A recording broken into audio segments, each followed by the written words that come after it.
G'day, Jesse here from Meet in the Park HQ. Here are the top 4 things that are going to ruin your barbecue in a park. But don't worry, we'll teach you how to prevent it. Number 1, rain. Lots of barbies are unsheltered and out in the open. You can prevent this by checking meetinthepark.com.au and you'll get a quick summary, photos and street view of your barbecue, and you can check if it's undercover. The other option is to check Google Maps for park reviews and photos. You can bring your own gazebo or just a plain old umbrella.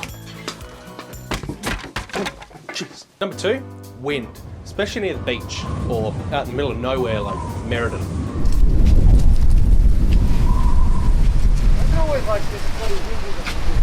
Some barbecues actually have windshields like the ones in Coffs Harbour. Obviously being right next to a beach, it comes in really handy.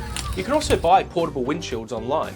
Otherwise you can make your own makeshift one out of random objects, like an umbrella.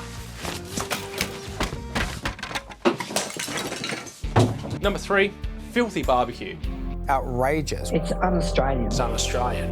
Oh, it's appalling. Absolutely appalling. Now hopefully there's a few different barbecues to choose from, but if not, that's why we come prepared. Make sure to always bring some cleaning products and barbecue mats. In fact, we actually have a video about cleaning a barbecue mat, so check that out if you want more info. Number 4, crowds. Weekends and popular holidays, like Australia Day, every man and his dog is out barbecuing. You can prevent this by going early. Look for alternate, less crowded options, because people tend to go to the popular spots that they know. But you have a secret weapon. meetinthepark.com.au.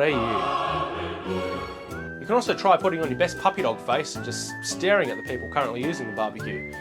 Make sure you look desperate and hungry. And the dogs were across the road, and as soon as they saw me, they came bounding over. Or just bring your own barbecue. Make sure you check the council rules before doing that though. But to summarise everything, the best way to have an enjoyable day at the park is to just come prepared. Check out this video here that outlines all the things to bring, or else your day's going to be ruined. That's all for me at meetinthepark.com.au. See you at the next hotplate.